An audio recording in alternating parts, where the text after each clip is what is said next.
A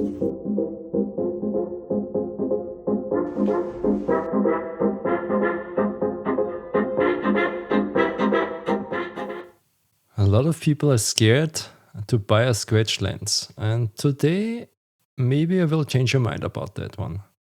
So I will shoot an image with a scratch lens, and with a lens that is not scratched, I will show you how big the damage is. After the video and after discussion with Denis of WetPlate Dreams, you will see the result, what is the damaged lens and what is the lens that is perfectly fine and much newer.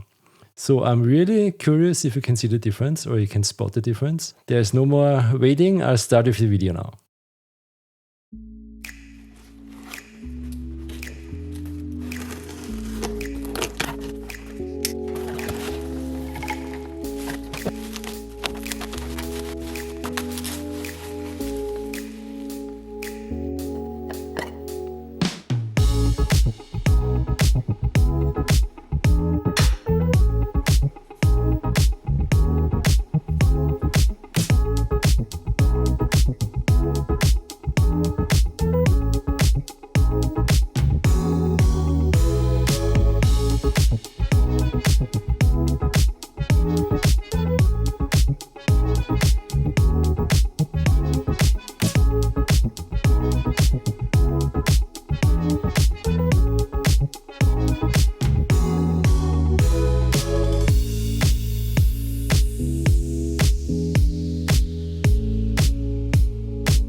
So for today's topic, I have the perfect guest, Denis of WetPlate Dreams. And so let's discuss scratch lenses. Denis, how are you doing? I'm doing fine today. How are you doing?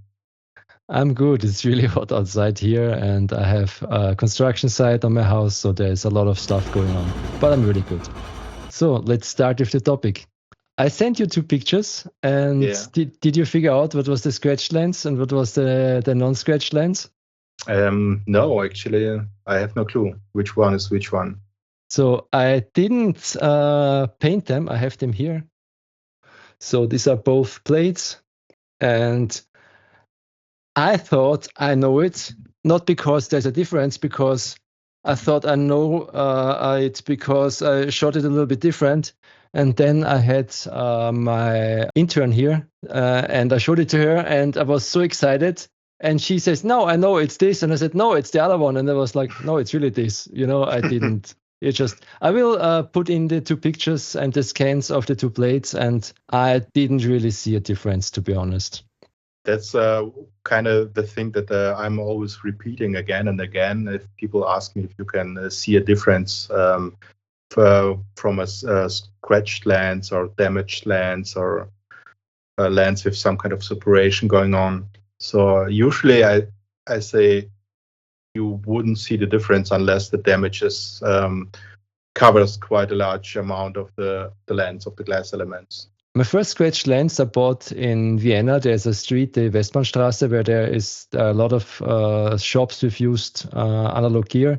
And I bought a small lens for my Canon camera. It was like a 28mm from the Leica shop, I think. And it was super cheap because it was scratched. I think I bought it for 70 euros. And I never saw any difference on the images, on the film image. I use it also for digital and never saw a difference.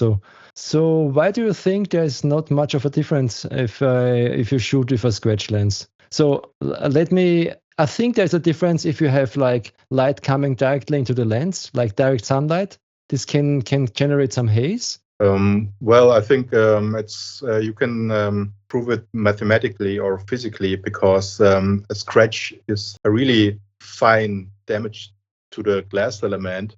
But if you take the amount of the surface from the damage and compare it to the amount of the surface of the undamaged element, you will see that it's like under 1% or something like this, or about 1% of the surface of the glass element. So you can imagine the impact on the final image is also about maximum 1% of the quality loss. So unless you have an element that is really, really scratched all over the glass elements, like covering about 50% of the lens, I would bet that you wouldn't see the difference. I mean, you mentioned the front light and causing some light leaks or some reflections. I wouldn't think it's very likely to achieve this. I think it would be even hard if you wanted to achieve this. I think some older lenses anyway have issues with lens flares, like petrol lenses or something. They just get soft.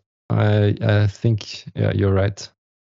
The only thing where I think it could matter is if you buy a really scratched lens and you want to sell it or something later for a preservation, or if you want to have it like something that grows in worth over time, this could be an issue. This I can imagine. If it's really bad, like tiny scratches you have all the time, but a lens like I showed you the images, it has a lot of fungus on it and it has a lot of scratches. And yeah, it's usually the thing. I have like many stories with damaged lenses, and I think two of my favorite stories are: I had a Daimer 5D lens, you know, the Petzl version, the long Petzl version. And actually I had two, and one of those had damage to the front element, and it wasn't a scratch. It was a really big chip in the glass, in the front glass, about the size of a fingernail. So it's like 1 by 1 centimeter of damage to the front lens. Right in the center. It's not on the side, it's right on the center. It looked really ugly, but I did compare both lenses wide open, and I couldn't see a difference. Sure, maybe if I would put some light like directly from the front or whatever, but it's the Petzl problem anyway. But if you use a lens hood and there is no reflections going on, I couldn't tell the difference between those lenses. And yeah, it's the main problem with such lenses are resale value, and I guess that's why people shy away from those lenses. But I usually do reflect damage to the glass in the price anyway. But it's like only for the resale value. It's not for usability issues. I agree. I have my first Petzl lens that I got. It was the 2B, and it had a lot of fungus. And I cleaned the fungus with some chemicals, and you can still see that the fungus did some damages on the lens, but it's one of my sharpest lenses I have. It's so sharp. It's I can even see maybe some separation when I look at it. I'm not sure if it is that you should see it and judge it, but it's really one of my sharpest lenses that I have, and I really love to use it. I actually know what you're talking about. It's so it's actually not the fungus itself that damages or leaves something behind. It's the remnants from the fungus, and I would say that about 50% of all Petzl lenses, or old lenses anyway have something like this going on, and it was never an issue with my work or with the work of all the people I know. So I think some people who are watching this will ask themselves now, should I buy a scratched lens? And if I buy one, what should I be careful about? Sure, why not? I don't see any issues besides the resale value. And I mean, if I know most people who are shooting for many years now, they know about this, so they don't really care if the lens is scratched or damaged. They buy also lenses like in this condition. So I mean, the resale value is slightly lower, but it's not like it's really affecting the value to a large degree, to some degree, but not to a really large degree. So yeah, sure, buy one. You get probably a good lens that performs like unscratched lens for a decent price. Sounds good. So what I always do, I'll check always the image circle on a wall or on the ground. And if it really would show there something funny, maybe that's something then you can consider. If you really see it is a small circle already, this may be something, but otherwise I agree as well. Okay, so I nearly forgot there's a package on the way with something very interesting you're gonna see soon here on my channel, and it's coming from Denis, and you are not allowed to say too much, but it's something. It's something very special. Yeah, it's something you don't see that much these days, or I haven't seen that before anyway. So I'm a little bit scared if I get it on my camera, but I'll figure it out. I think you will. Will manage to. I think it's worth it, and I'm looking forward to some plates. Me too. I will do some comparisons with the typical lenses people use for portraits, and let's see if we see a difference. I'm really looking forward to that.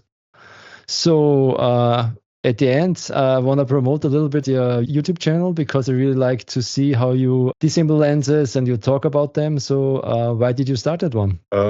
I kind of realized that I've been doing this for about 8 years now, and I assembled quite a lot of hands-on knowledge, one might say. And most of this knowledge is kind of stored in my archives or in my head, but I wanted to share this knowledge to allow people to get some insight into lenses they might never be able to get their hands on because it's too expensive or because it's not available at their place. And I think that's it's mainly for sharing the knowledge and sharing the images of the old lenses, which will be sold at some point. And so I have also some stored knowledge for myself also. Yeah, that's what I often do when I do my videos or my documentation. I like to have like a diary of what I do. Interesting. So I will link your channel down below, or also it will go up here, I think. Hopefully I have now the right side of I always pointed to the wrong one. And thanks Thank you very much for coming and for sharing your knowledge, and hopefully people will buy more scratch lenses in the future. Thank you.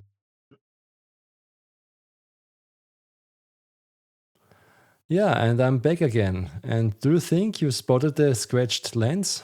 Here are both blades again. I will zoom in as well, and A is the scratched one and B is the one with the new lens. Did you figure it out? Let me know in the comments. It would be really interesting to discuss why you choose what. So it says kratzer and scratched, and okay. Yeah, I couldn't spot the difference, and honestly, in between I thought I knew which one is which, and I even couldn't figure it out. So as said in the discussion, it's only about value and not about image quality. And I hope you learned something today. I learned something today because I didn't think this really bad looking Dallmayr lens that came from Gary. Thanks a lot for sending this over. It took me a really long time to figure out what to do with it, but I think I did something that is really useful. I'll link his Instagram up here somewhere. Hopefully this is the right side, or up here. We'll figure that out at the end. And yeah, as always, thanks a lot to my Patreon supporters. Your support means a lot to me. Thanks a lot for all the people who are watching here. Like, subscribe, hit the bell icon. That helps me to reach more people with my content. And as always, I'll be back, guys.